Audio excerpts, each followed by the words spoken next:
Why would you, after founding a successful local animal protein direct-to-consumer, grass-fed, grass-finished, all the good stuff business, decide to start, wait for it, a bank?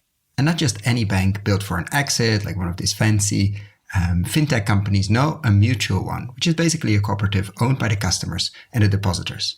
And to make matters worse, the last mutual bank in the US was started over 50 years ago. It's safe to say that the regulators weren't going easy on our guest of today, and for good reasons, when he started his bank.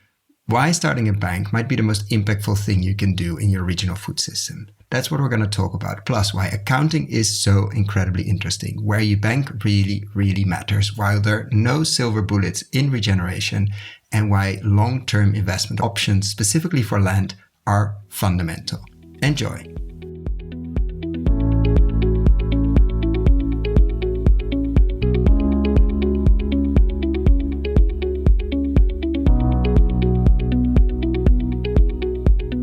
This is the Investing in Regenerative Agriculture and Food podcast, Investing as if the planet mattered, where we talk to the pioneers in the regenerative food and agriculture space to learn more on how to put our money to work to regenerate soil, people, local communities, and ecosystems while making an appropriate and fair return.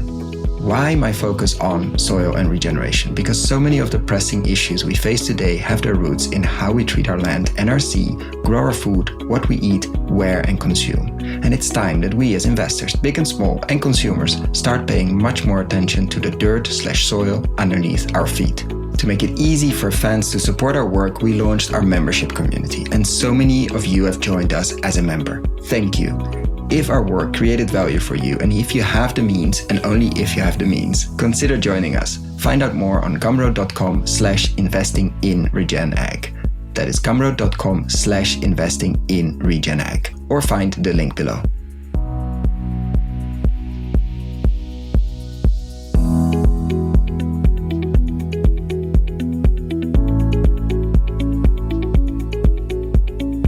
Welcome to another episode, today with the founder and CEO of Walden Mutual Bank. Welcome, Charley. Thanks so much for having me, Koen. And to start with a personal question, I always like to ask at the beginning, we're going to get to why you started a bank, but that's a different, that's the let's say the meat of this discussion, but also how did you get into, because it's a very specific focused bank, how did you get into, let's say, the local food scene? How do you get into regenerative agriculture and food? Usually ask them why soil? Why, from all the career paths you could have chosen and probably other fintech companies you could have started, why one that focuses so much on the few inches of topsoil beneath our feet? Well, so I grew up on Cape Cod, which is this sort of beautiful summer destination. I grew up scooping ice cream and frying seafood. And there was a proposal in the early 2000s to put the first offshore wind farm in the country off the coast of Cape Cod in Nantucket Sound. And this became... This is the US, just for our international listeners, yeah. Yes. The first one in the country, people were thinking, okay, you didn't have one before. This is a whole different podcast about energy systems, why it took so long. You're getting there. But there was an interesting proposal, let's say, for putting one wind farm in a very progressive area normally, where the progressive... people were going on holiday. Yeah. Yes. And in fact, this became one of the most contentious energy projects that the U.S. has seen in many decades, much more so than a nuclear power plant. And in fact, you had some of the most notable progressives, the Kennedy family amongst them, come out against this project saying, quite openly, hey, we're for wind and we're all for wind energy, but just not here, not in our backyard. So the NIMBY effect was ridiculously strong. Yeah, this is where I learned the definition of the term NIMBY. But we were talking about standing on the beach and at arm's length, a quarter inch on the horizon was the visual impact we were talking about. And people made so many funny arguments, like you wouldn't put a wind farm in the Grand Canyon and all of this stuff. To me, the alternative was quite literally a coal plant in someone else's backyard. I had a really hard time reconciling that. And so I spent a lot of time, many years later, in California's Central Valley, which is the most agriculturally productive area on the entire planet. And that was really sort of my entree to industrial agriculture. And it was so interesting relative to this experience with this proposed offshore wind farm, which, by the way, never got built. So they won. Yeah. They won. And it just became clear to me that, and this is true of banking too, when it comes to all things energy, agriculture, waste, all things natural resources, when it's sort of out of sight, out of mind, it's someone else's problem somewhere else. And that leads to such negative consequences. To me, Hunger Games was this is a horribly dystopian view, setting aside the, competition with people killing each other. Just the setup of the society portrayed in that movie, where you have these rural sectors toiling on behalf of the urban elite. And they have different sources of information, different educational systems, different access to capital. To me, there were elements of that movie that were just a little bit too real. And it's the first time somebody brings the Hunger Games up, but in this whole 250 plus. But it's I'm now thinking about it, surprised that it hasn't come up before, because that's what we've been partly creating. So that's why I've become such a fervent believer in regionalized food systems, but would also apply that same lens to energy, waste, all things natural resources. Because again, when it's someone else's problem somewhere else, that just leads to really terrible consequences, environmentally, but also in the long term, potentially socially and politically. It needs to be touchable, almost in your face, for us to take good care of it. Like, as soon as it's out of sight, it just doesn't hit us hard enough to really do something about it. And then why did you, because you had experience in energy, or you at least saw that whole battle, then what brought you to food? Because also in energy, there's a lot of work to be done, let's say, as you alluded to before. What made you focus on, I'm always saying, quote unquote, the other big transition we need? Of course, there's waste and other streams, but let's say food and energy seem to be the two big systems that need a massive transition. Why you ended up in the Central Valley to begin with? Well, I was working for a venture-backed composting company. And so I was traveling up and down the 99, which is sort of the primary highway there. And as I said, this is the most agriculturally productive place on the planet. People don't realize what that means, but this valley produces like 50% of the country's major cash crops, from tomatoes to raspberries to strawberries, and 80 to 90% of the world's almonds and walnuts and things like that. Just like crazy numbers. And yet you visit these communities, and two things were very sort of stark observations for me. One was there's nowhere to eat in the valley except for Arby's and McDonald's. And that's such a weird dichotomy that the people who live there can't really literally enjoy the fruits of their labor. And two, these communities are bearing the brunt of this industrial food system in a way that in urban areas are not at all. And so you walk through some of these towns that have, for example, an egg laying facility, and the smell of ammonia just walking down the sidewalk, to me, was completely overwhelming. Like, not just uncomfortable to be outside, like really pervasive. And for the people who live there, it's just an accepted part of living in that community. And compare that to the political power of, folks that live in Hyannisport that didn't want to see this wind farm 10 miles off the coast. It's just like, I've just found that really hard to reconcile. So my wife and I moved back east in 2013. She started working on an organic vegetable farm. We read a handful of books together. That was a few years after Michael Pollan's Omnivore's Dilemma came out. And we were both just really motivated to understand the local food ecosystem and dig into what was missing. So around the time she started farming, I started putting together plans to start Walden Local, which is a brand of local sustainable meat, pasture-based meat. So we bought a truck in 2013 and started buying whole animals and distributing them to, at first, 50 pilot families that sort of bought into essentially shares of these animals, and then spent 8 or 9 years growing it. So fast forward to today, the company serves about 30,000 individual families from Central Jersey to Portland, Maine, with a monthly delivery of grass-fed beef, pasture-raised pork, chicken, lamb, and then increasingly a variety of other ancillary products like raw milk cheeses and grass-fed butter and things like that. The good stuff. Yeah. Why the animal protein side? Because you said specifically you could also started farming. I mean, your wife did.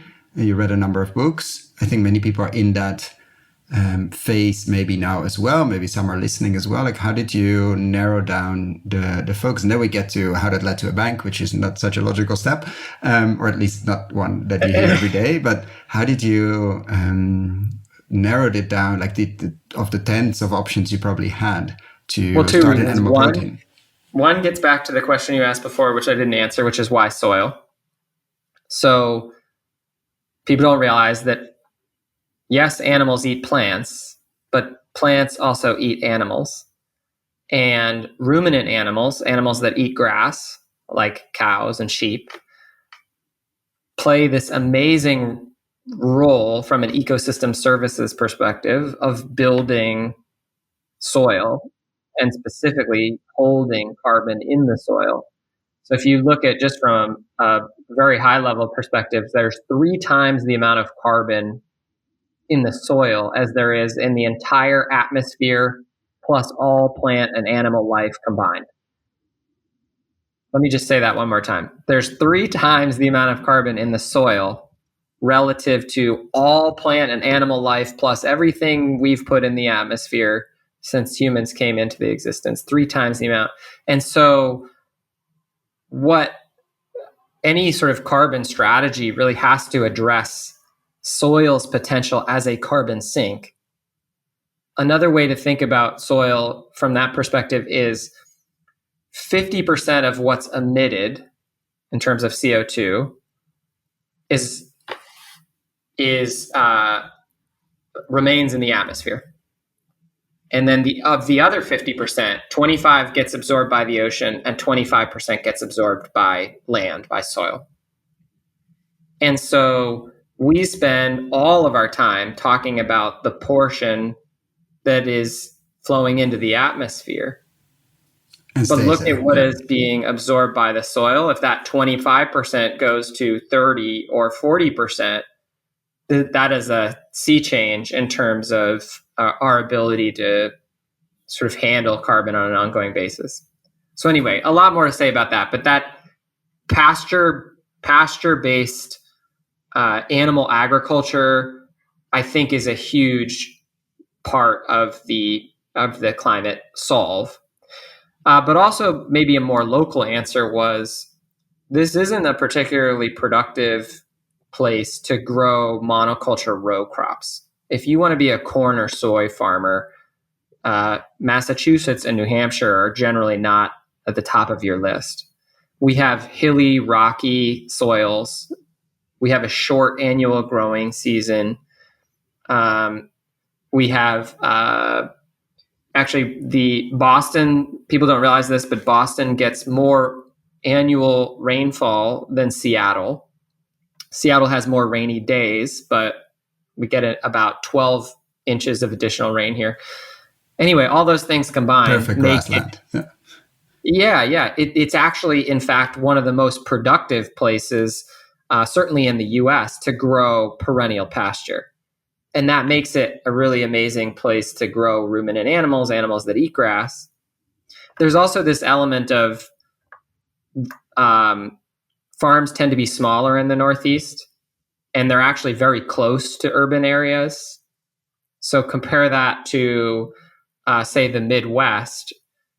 Not only is it not possible here to put together, 10,000 contiguous acres very easily, but the farms that are here tend to be pretty close to urban areas. And so the business that we've built at Walden Local sort of reflects all of those things, and it makes a lot of sense in this region of the country, relative to other options from a land use perspective. I sort of had the theory that this is the highest and best use of available land here. And do you remember when it clicked for you, the role of ruminants in rebuilding soil, storing water, capacity, carbon, soil carbon, etc.? Because I don't think Central Valley is such a grazing area, let's say. It's not that you've seen massive examples of holistic managed grazing there. Do you remember? Was it the omnivore's dilemma? Was it Dan Barber? Was it, what was the trigger? Because it goes against, not on this show particularly, because we've had many people on the grazing side, but let's say in the general public, it's still very much the cow and not the how. Do you remember when that clicked with you? If there was a specific moment, specific documentary, specific visit to some place? There were a couple of books that my wife and I read on our way back from California, moving back east. One was Omnivore's Dilemma. Another was Kristen Kimball's book about her, very much romanticizes small scale farming in the Northeast. I'm blanking on the name of it, but she's an amazing writer. Just a really fun book to read. But even more than that, because of those books, we started engaging with local farmers and tasting their products. And it was really this, we met this amazing local farmer named Steve, and he raised pasture-raised chickens and pigs and cows. And I think he's actually originally from Australia, and he just had this amazing way of describing what he was doing to the land and why it created a better tasting product. And we brought home a couple of chickens and cooked them for some friends of ours. And it just, the taste really blew us away. After eating not amazingly, let's say after 99 in Central Valley. Yeah, the contrast was interesting. Exactly. And there was just this really positive moment where we're talking about Steve and all the things he's doing. And it was just sort of like great food and great conversation. And that sounds so silly, but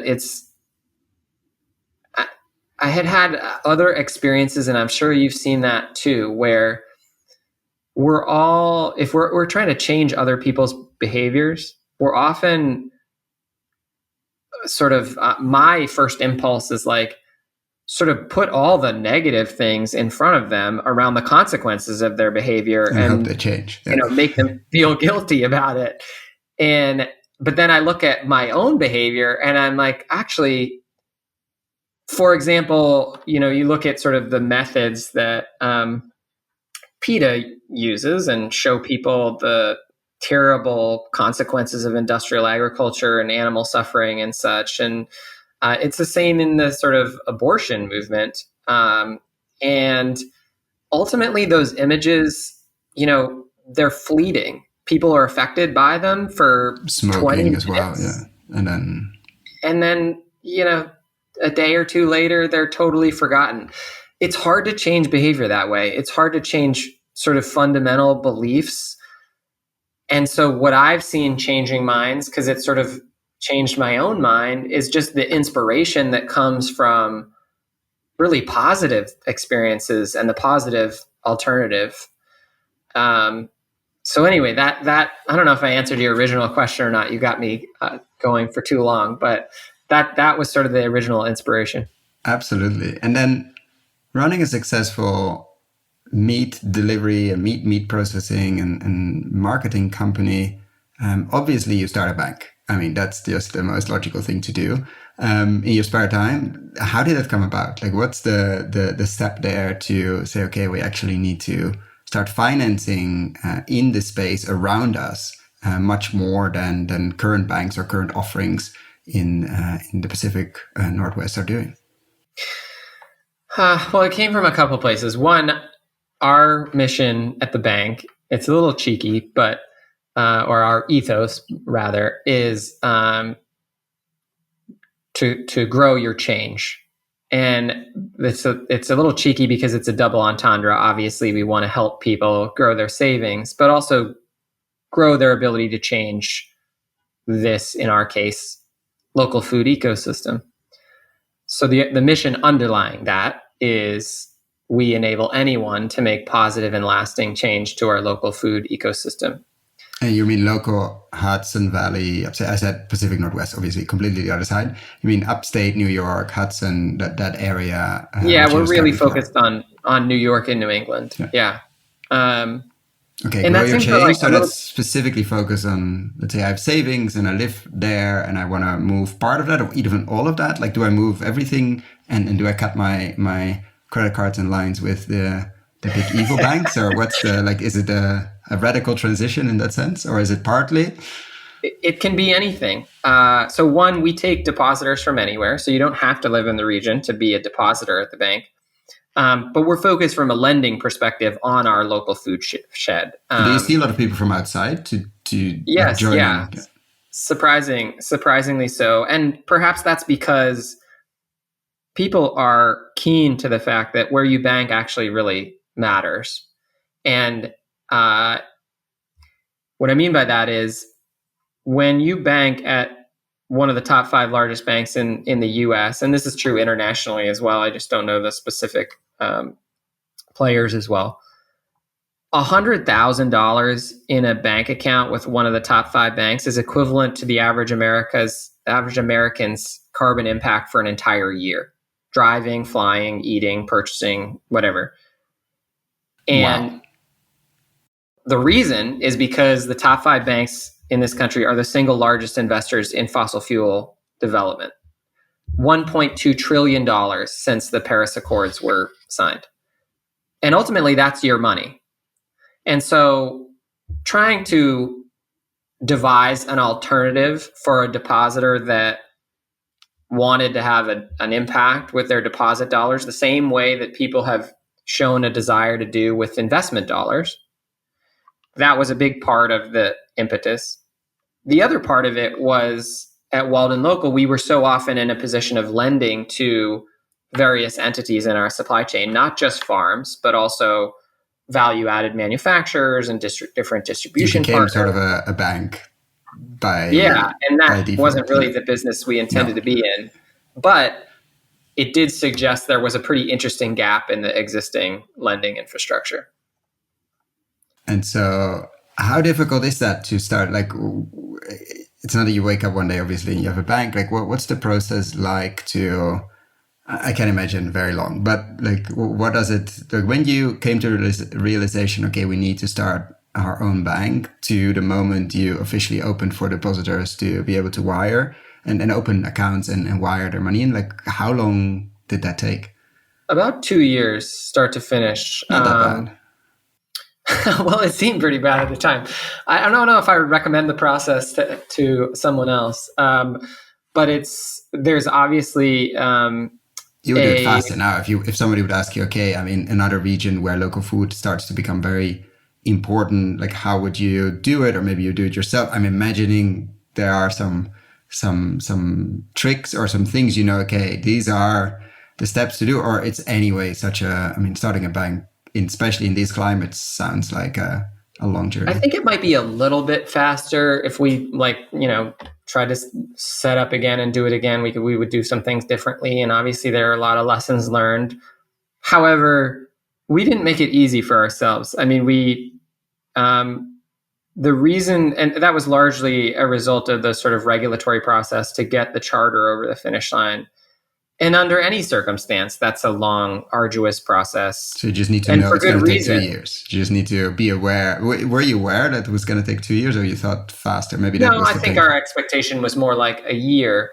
But we made a series of choices that made the application much more difficult from a regulatory standpoint. So one of those was being focused on a much larger geographic area than a typical new bank is, being digitally oriented.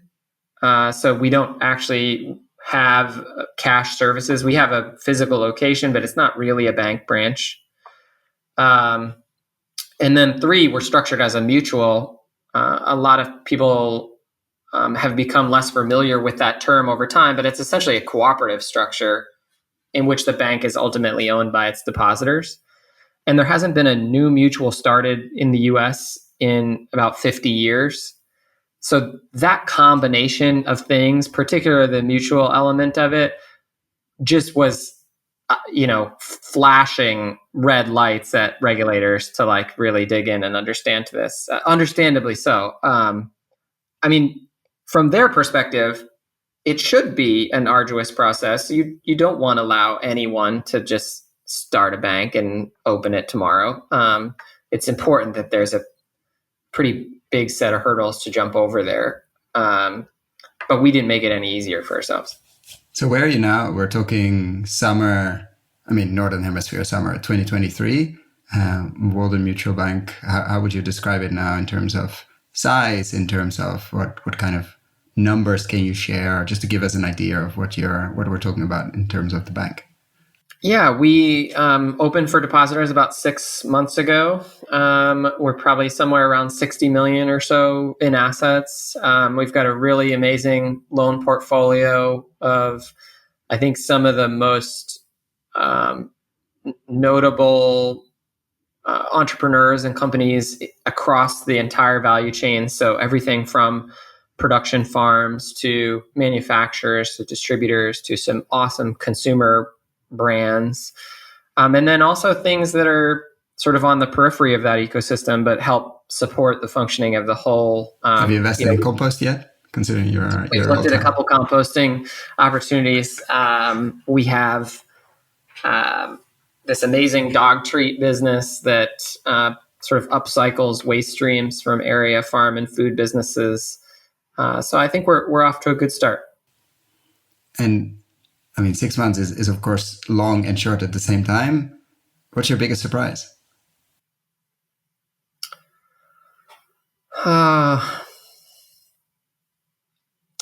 I think everything about banking takes patience, and that is not a quality that comes to me very easily.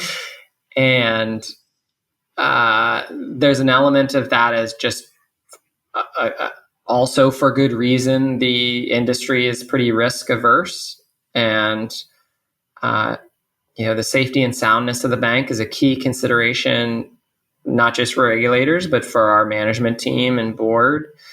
And so the push-pull between wanting to do sort of new innovative things and move quickly on them, and also sort of constraining ourselves to obviously protect depositors and the overall sort of nature of the bank itself. That's been an interesting journey. Coming from a company you were of course managing yourself, and before that in a VC-backed startup where probably everything like break it and then ask for permission, which is not the case. Exactly. You should do with a bank. Like that's like you do that once and that was the end of the story. Yeah. Exactly. And I had a lot of experience in a heavily regulated industry. We, co-own and operate a slaughter and processing plant up in Vermont, and there's a USDA inspector on site every single day. And you can't operate without them. And so, that regulatory relationship is obviously really important. So I sort of had this concept of, oh, I know what that means. But banking is really different. It's not accurate to say that banks are heavily regulated. It's more that banks are essentially public utilities. And so the regulators are, if you're doing it right, partners in the enterprise. I mean, they are a key stakeholder in the same way that investors or depositors or borrowers are. And so that mentality, I think, has served us well, but that has definitely been a lesson learned. And I mean, you cannot say a conclusive yes, probably, but your thesis that this piece was missing or is missing in the food system, specifically where you operate, like that there was missing a local bank focused on the local food scene. What would be your answer now? Like, it's that has been absolutely true. You said we have an amazing loan portfolio. I'm assuming they couldn't raise against those terms somewhere else. Like, have you filled a gap with the bank in the first 6 months? Do you have the feeling like you have had a lot of interesting additionality, let's say? Yes, absolutely. There are so many opportunities we see where, despite what we think is a really solid underlying business, they, for whatever reason, they've had trouble getting an audience with the sort of normal bank. And so that's why we're here. So that gap definitely exists and is maybe even larger than I had thought previously. There's so many people that are really eager to work with a lender that is not just sort of understands this ecosystem, but is really deeply immersed in it. And so we're able to bring a lot of resources and people to bear in a lending relationship that sort of harkens back to the way a bank maybe was 100 years ago, but certainly the larger institutions have gotten away from, where we've got some amazing expertise in our network. If you're an operator that is having issues with distribution or inventory management or marketing, we're just so very easily able to connect them with other folks in our broader network, and that sort of serves the whole ecosystem well. We're also trying to connect borrowers and depositors in a way that has not been true at a bank for a long time. So our depositors are generally sort of farmers market shoppers as a proxy. They're people who are engaged in the local food movement. They want access to these types of farms and businesses. They want to go visit them. They want to go to events. They want, discounts, samples, whatever.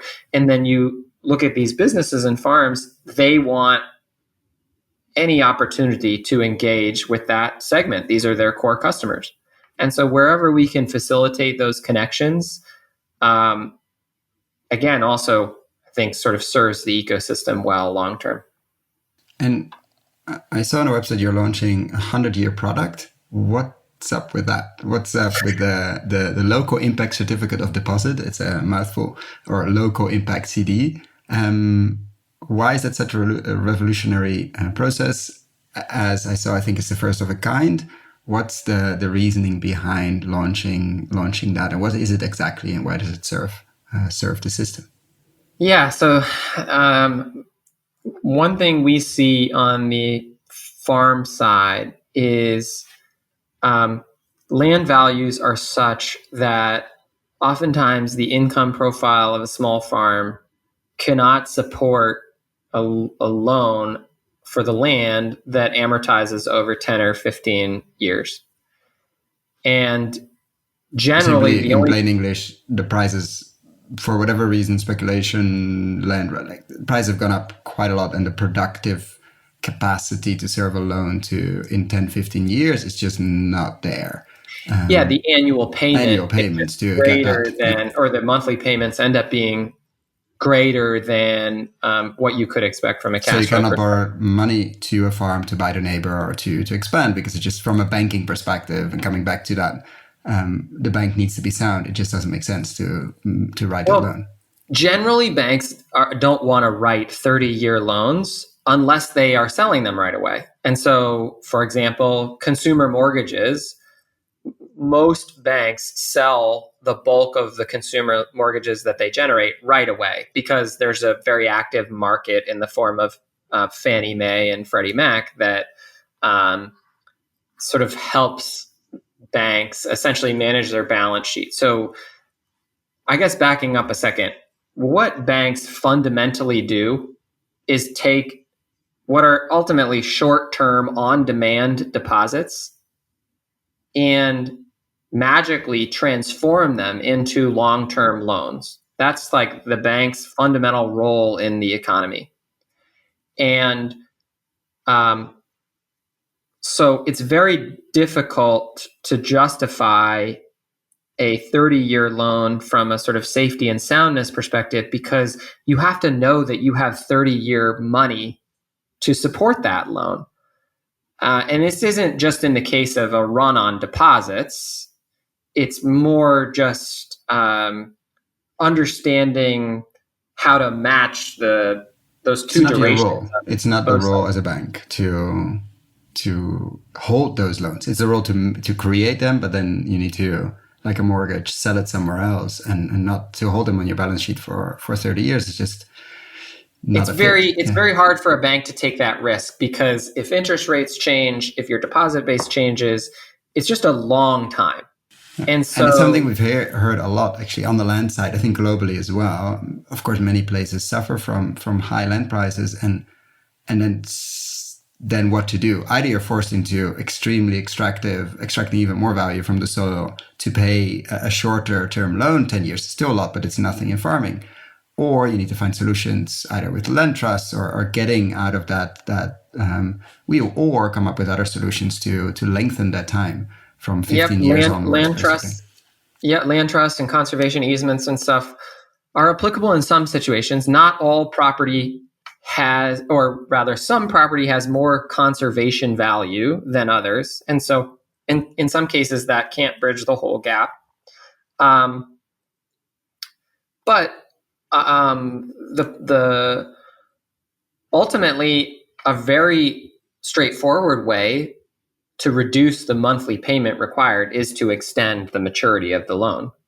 And so the question was, well, how can we write 30-year loans, or at least experiment in writing loans that long and holding them on our books? Because there's no way you could sell these. Well, if we had longer term money, we could do that. And so the 100-year CD is intended to allow us to write loans that long, potentially even longer than 30 years.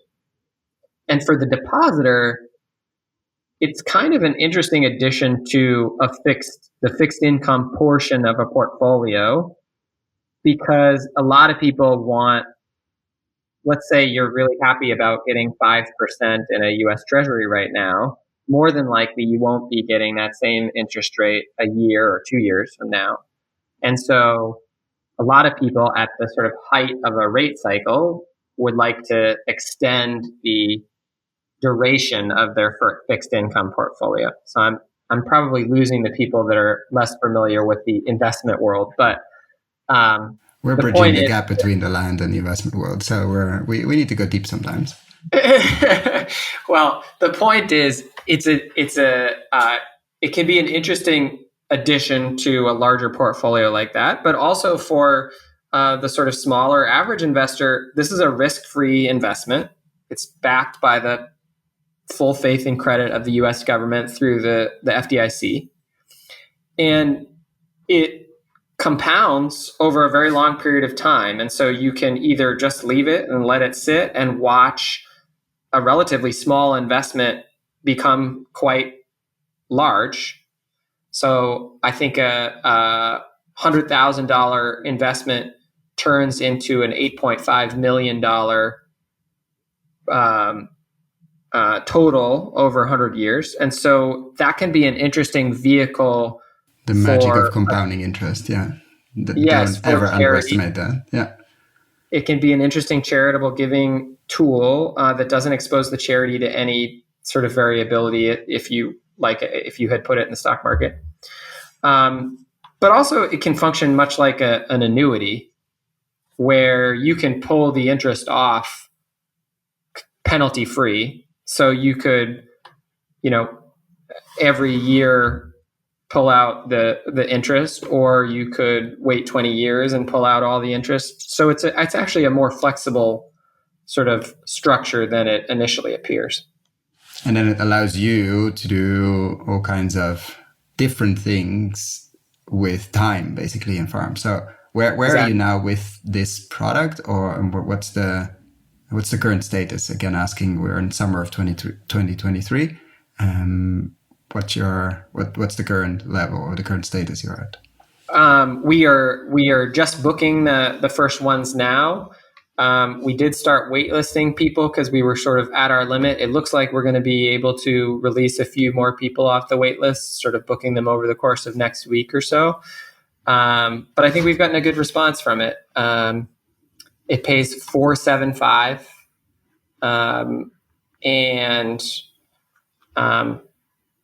yeah, I think it's been a really interesting mix of people, some larger, some smaller, using it for very different purposes. So. And then on the other side, have you already been able to do things on the land side, or start conversations there and enable things that otherwise wouldn't be possible? Yeah, we've got a couple pending loans at really long amortization. So it's sort of come together nicely. Super interesting. And then what would be your, of course, we're not giving investment advice, but let's say I always like to say, let's do this in a real theater, maybe in New York, with an audience of the city, of Wall Street. What would be your main message you want to give to them if it's a room full of quote unquote finance people, either managing their own money or other people's money, like of your journey so far, 2.5 years plus, and actually all the years before building up a business in the local food scene? What's your main message to the finance world? Well, I'm assuming I'm talking to an audience of people that care about impact, and they're trying to. Otherwise, it wouldn't be there. So they're excited, but maybe a bit new to the space. So they're excited after the evening. They've heard a lot of interesting people and stories. But if we want them to remember one thing, because of course you're not going to remember a lot, like you said, you have to experience it to really change something. What would be that main message we'd like to, let's say, drill in their head, and they cannot forget the next morning when they go back to work and hopefully do something? Well, you'll have to give me two, but one is the cash portion of your portfolio. That is your banking relationship is incredibly impactful, and in fact, probably the most impactful purchasing decision you make as an individual. And so forget about your electric car, forget about all the Saturday morning shopping at the farmer's market, your depending on how much you have. Yeah, of course, waste cycling, etc. But it's a massive one. We often don't consider. Okay, don't forget about your banking relationship. Yeah. It's because it's out of sight, out of mind. But where you bank really matters. So that's message number one. Is how can you achieve impact with something as simple as a banking relationship? I think the second is, everybody's looking for silver bullets when it comes to carbon and when it comes to making agriculture more sustainable. And I am pretty sure there aren't any. I don't know that to be true, but if you look at corollaries elsewhere, it sure seems like this isn't going to be solved overnight, and it's not going to be solved by a single technology or a single entity. And I thought biochar was going to save us all. I'm deeply disappointed. There are a lot of people that talk that way. And I just am, and there's also an investment culture that sort of swarms around a single idea, and then it doesn't pan out, and then you sort of see swarming to the next one. And so I think that's just an important caution to have in mind, is there's not going to be a silver bullet. That being said, if there is a silver bullet, the one that I would make a bet on is accounting. And the reason is because what's measured is what's managed. And if we start paying attention to the depletion of natural resources or negative externalities like pollution of air and water. And those companies are forced to integrate that into their financial statements. That really changes the world. And there are a number of efforts underway on that front, from the Sustainable Accounting Standards Board to B Corp to the Impact Weighted Accounts Project at Harvard Business School. And I'm really excited about that because I think that's really what moves the needle and changes our collective understanding of what matters, because without that, we're just sort of flying blind, and the entirety of the impact investment movement is just a collection of sort of disparate, sometimes made up metrics that don't matter and don't provide any sort of commonality or comparability. And as long as that's the case, an annual impact report from a public company, gosh, it sure looks like a marketing pamphlet more than an audited set of financials. And imagine if those two things were one and the same. It leads naturally, it could be the answer for that question actually, to a magic wand question I always like to ask. So if you could change one thing overnight, what would that be? If you had the magic power to do one thing, in this case it's really one, what would you do? As it relates, well, that's my answer, but I'll give you another one besides changing accounting. If we could sort of blow it all up and start over, my answer for agriculture would be the same as energy. And that's that we'd have a much more decentralized and therefore resilient system. You know, we saw in the midst of the pandemic the consequences of putting 5% of US pork production under a single roof. Not a single company, a single building. And then when that plant had to shut down, look at the consequences from a larger market perspective. It just created this panic. And so whoever thought that was a good idea should probably move on to a new career. But I think fundamentally, a more decentralized system would avoid some of the negative externalities that the current structure has, where it can't be someone else's problem somewhere else because it's right in front of you. And a lot of people would say, well, that is going to make food dramatically more expensive. And that's sort of an elitist thing to say because not everyone can buy their food at farmers markets. And I find that argument really frustrating because no one has taken the time to deconstruct what we pay for food today. And there's a lot of people part of the movement that try to say, well, look at the cost of, a Snickers bar relative to a cucumber on a per ounce basis. And it's actually much, much cheaper. And our whole perspective on what is expensive and cheap in food is wrong. And everyone should be willing to spend more like 15 or 20% of their budget instead of 10 like we are now. And I find those arguments to be hard to justify. Instead, what I hang my hat on when someone says, well, isn't that more expensive? And isn't easy that for you to say from upstate New York, yeah. How do we feed the rest of the US and the rest of the world and make it accessible? So I want to like back away one step and just look at what we spend in the US on agricultural subsidies and corn and soy alone, many billions of dollars. But just as an example, in 2020, the federal farm subsidies, which are by and large go to large companies in 3 crops, wheat, corn, and soy, totaled $340 per household in 2020. So, and that doesn't include ethanol subsidies, which are like many multiples of that. And we're paying people to grow corn to then put it into automobiles. So the budget is there. Let's say the food budget is there if we wanted to. I mean, my point is, like, those are your dollars too.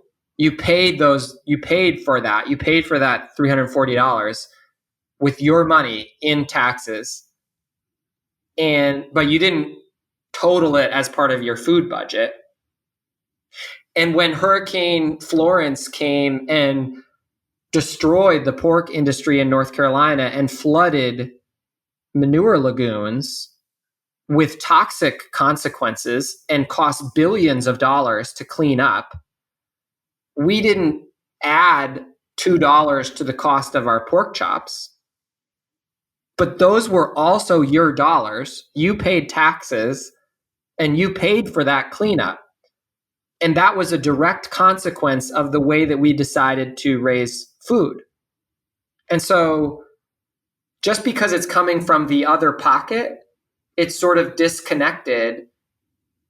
And it's so hard to respond to someone who says, well, we have the most efficient and lowest cost food production system in the world.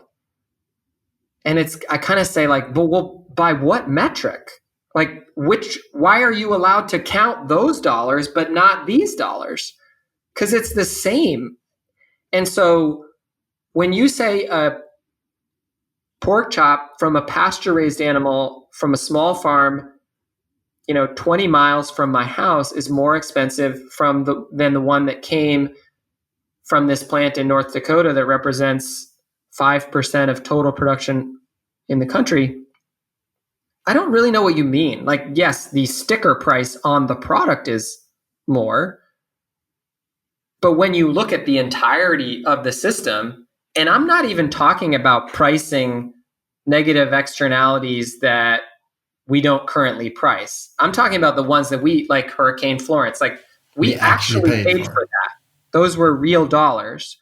And if you total those up, the food system doesn't look as inexpensive as it is at first glance. Not even talking about the healthcare part of things. I think Rockefeller did an interesting study, or paid for an interesting study, and I think that the total cost of the food system in the US is 3 times what you pay, let's say, at the counter.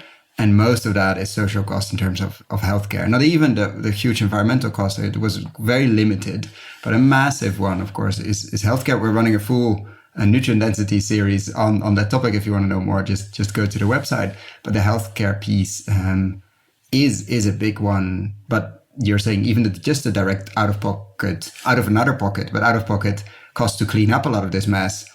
And the subsidy piece is so big that you could argue this is so much more affordable if we would have and most people don't know. We spend $340 per year per household on simply subsidies for 3 crops. That's it.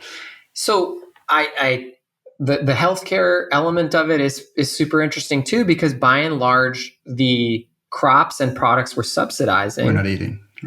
One, we're not eating if they go into ethanol, but 2, when we do eat them, they're contributing to all kinds of long-term health problems, from diabetes to obesity. And so I feel like I've had that argument so many times, and it's just, at the end of the day, the sticker price, one is X and the other is Y, and it's hard to get out of that direct comparison. But if you sort of back up 2 steps and look at the entirety of the system, our existing food system is incredibly expensive, and we are all paying for it. And a question I would like to ask, to switch the seats, like you had a magic wand, now you no longer have that. But what if you were in charge of quite a considerable amount of money, let's say $1 billion to invest, and this could be extremely long term. So the only rule is it has to be invested. Part of it maybe can be used for a bit of lobbying, on the side, but let's say most of it has to be put to work and at some point come back. I'm not asking dollar amounts, I'm not asking specific ones, but I'm asking mainly this question to see what practitioners like yourself are focusing on. What would you prioritize if you had, I'm not saying unlimited amount of money, but this is still, with current inflation, it's going down a bit, but still a large sum of money. What would you do?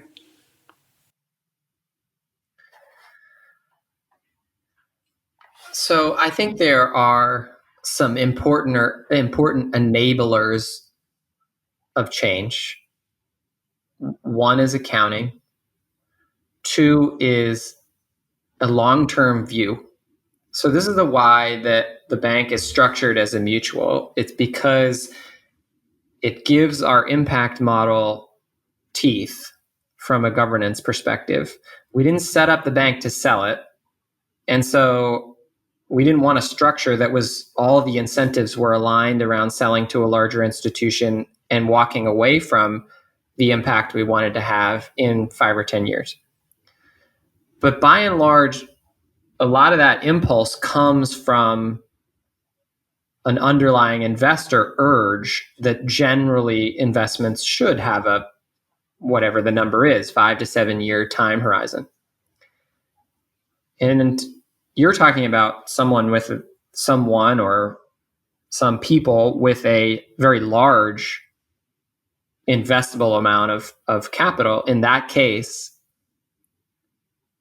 to me, taking a long-term view and in many cases investing in entities that are intended to be perpetual, from cooperatives to mutuals to increasingly they're long familiar to other countries but very new here, sort of these perpetual trust type structures, yes, the steward ownership ones, yeah, or employee-owned firms that have a really long-term view. I think that's ultimately what gets us away from the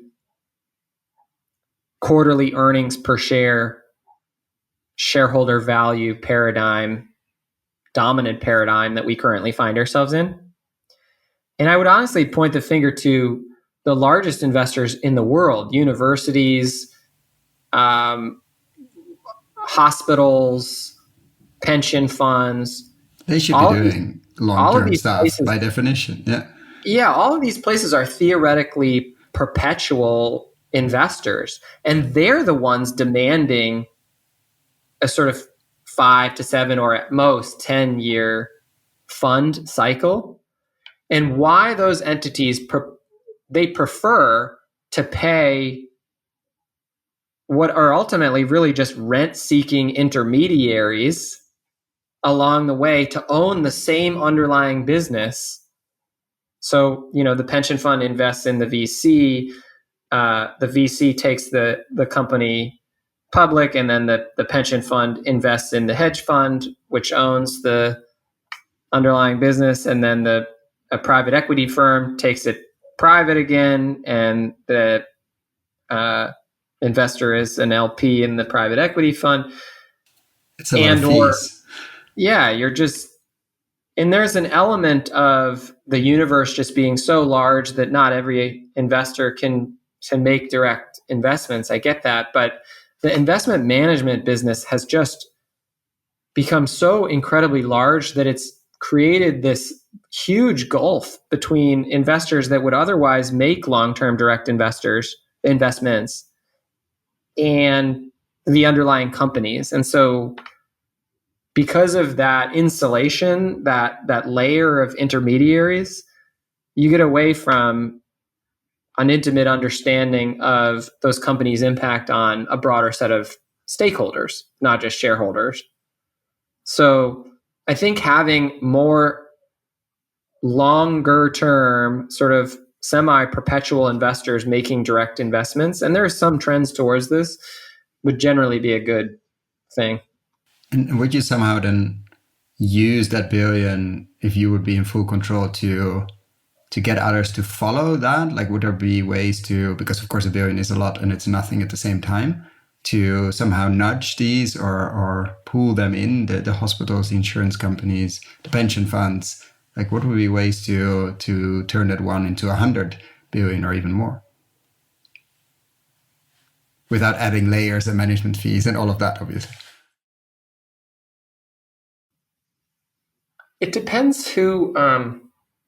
I guess maybe back up a second. If we're talking about a university, for example, I'm not sure we want to change that 1 to 100. I look at Mackenzie Bezos and the way she approached her wealth versus the sort of No, I'm saying, how do you use that 1 to get another 99 to follow you? I'm not saying turn that 1 into 100 billion, but how do you use that to, I don't know, make university comfortable to also do long-term investment and come alongside you? Not saying how to 100x that billion, because that would be a whole different discussion. I got you. Well, my point is, I think there's something really interesting to be said about sort of spending down an endowment like that. And in some ways that can inspire others to sort of take the same approach. I think it comes back to measurement, though. The folks that are sort of on the leading edge of this are embracing new measurement tools from an impact perspective and increasingly trying to align around a set of common standards. And I think that ultimately will enforce some discipline on this larger set of investors who might follow you, but it'll also inspire others to do the same. And as a final question, it's a question I like to ask, inspired by John Kempf, who always asks, it's slightly different on general agriculture, but what do you believe to be true about regenerative agriculture that others don't believe to be true? So where are you contrarian when you're among your peers? You've mentioned a few things on accounting, etc., but I'm guessing there might be other things.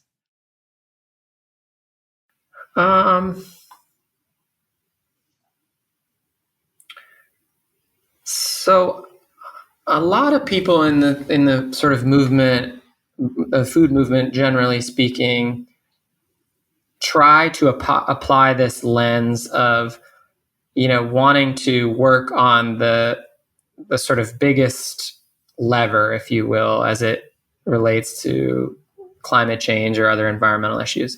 And of course, there's an element of that in everything I've described earlier around soil and carbon and such. But I am very weary of extrapolation to say that this thing matters and this thing doesn't, or this is the only wedge that matters when it comes to carbon. And I feel like I hear that a lot. And it reminds me in the energy world of, there were so many people 10, 20 years ago saying, if you look at the way the energy industry has developed over the last 200 years, energy transitions take generations. And i.e., you need to be patient. And look at how long it took us to transition from wood to coal, and then coal to natural gas. And so don't expect that adoption curve to look any different. And now fast forward sort of 10 or 20 years since people were saying that really loudly. And in fact, renewables are growing much, much faster than any of those folks imagined, and certainly much faster than if you just extrapolated the same line. And so what I think what I'm honing in on, of that I believe that maybe others don't, is I'm just very weary of people presenting technologies or market forecasts as sort of laws of thermodynamics that cannot be changed. 10 years down the line, this will happen, or yeah. And then also to take that one step further, this idea, you referenced it earlier when we were talking about food being expensive or not. This idea that you can't feed the world with organic food, or you can't feed the world with pasture-based meat. 1 hour in, you're really bringing up the deep points. This is a whole different topic. No, it's that's a whole different one. But my point is, I spend zero time thinking about that or talking about it, because it just doesn't matter. Like you're literally taking a line. It's the equivalent of looking at a graph and taking a line and just extrapolating a linear extension of the line and being like, see, can't make it work. And there are so many conflicting variables in this equation that you can't do that. You can't make those expansive statements around what works or what doesn't, or what moves the needle or doesn't on a global scale. And so my reaction to that, and I think I'm finally answering your question, is just doing right by what makes sense in my own backyard. And in this region of the country, for all the reasons I described earlier, there are some really interesting, what I see as the sort of highest and best use of available land in this region, and that's what makes sense here. And many other people will come to a different conclusion in different areas of the country and different areas of the world. And that's why I don't think we're going to have a single solution here. But so I spend very little brain power trying to extrapolate that as a solution for the rest of the world, or really trying to come up with. I don't have the hubris to suggest that I have the solution for the whole world, other than accounting. Yeah, I think there's some underlying principles that seem to make a lot of sense. It might not work everywhere. And I think there's a shared conclusion that the current food system and energy system is not serving us in all the way. If you would do accounting properly, would come to a conclusion that it doesn't make a lot of sense. But what will replace it, or what that transition looks like, is going to be messy. It's going to be very different in many places, but it's going to probably involve turning sunlight into something we can eat in some way or form. And as long as you keep those first principles like front and center, soil will play a very important role. Not everywhere, but most places. And turning sunlight into something useful will be an important job to do. If it's energy, it's all energy at the end. But if it's energy that we consume directly, or energy we use for heating, moving, and cooling, and things like that. So yes. I think it's a very fair point. But yeah, it goes against the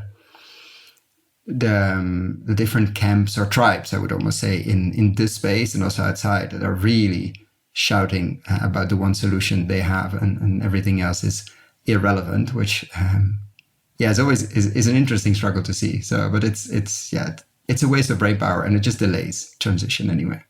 It does. Some of that is a generational thing. I feel like there's more young people that have this generally amazing and inspiring desire to work on something that matters, but it very quickly goes to a sort of judgment of like only a couple things really matter, and that just can't be the case.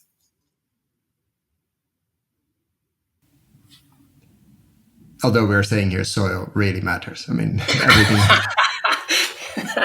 Yes, soil really matters. But if you want to eat, it's an interesting. But so does the ocean. I mean, Absolutely. I made the point about soil capturing 25% of what's emitted, and looking at how do you change that number. The other 25 goes in the ocean, and the other 50 there's still 25 in the ocean. There's still the other 50% in the atmosphere. We don't talk a lot about. There are two problems here. when it comes to carbon. One is the stock of existing carbon in the atmosphere, which is its own. I could just see Charley looking at the time now, like, do I want to go there or not? Like, I could just see. You cannot see it because this is audio only. So, okay, let's go for it. There are two problems. You baited me. There's the stock of the existing carbon in the atmosphere, and that is already enough of a problem that it will cause, or is already causing, significant changes to our environment.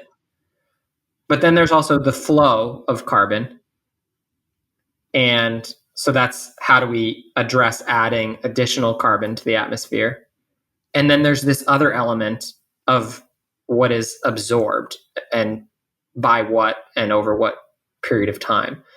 And so those, we generally are mostly arguing about the flow, but those other two elements of the problem matter just as much. And soil is only one component of one of the three of those.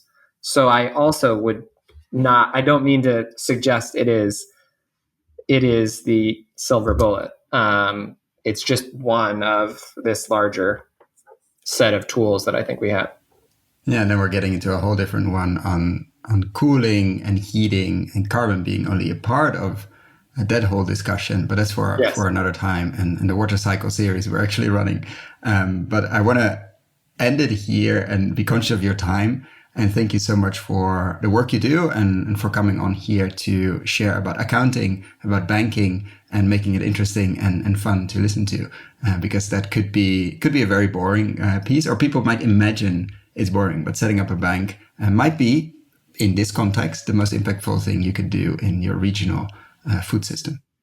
I appreciate that. Well, thank you so much for having me. And I hope all of the folks who are listening come and join us as depositors. We'd love to have you. Moving bank is probably one of the most impactful things you can do, for sure. Or if you are not already banking somewhere, let's say with a conscience. I appreciate that. So yeah, we're at waldenmutual.com. I'll put the links below and see you next time. Thanks so much, Koen. Thank you so much for listening all the way to the end. For the show notes and links we discussed in this episode, check out our website, investinginregenerativeagriculture.com/posts. If you like this episode, why not share it with a friend or give us a rating on Apple Podcasts? That really helps. Thanks again, and see you next time.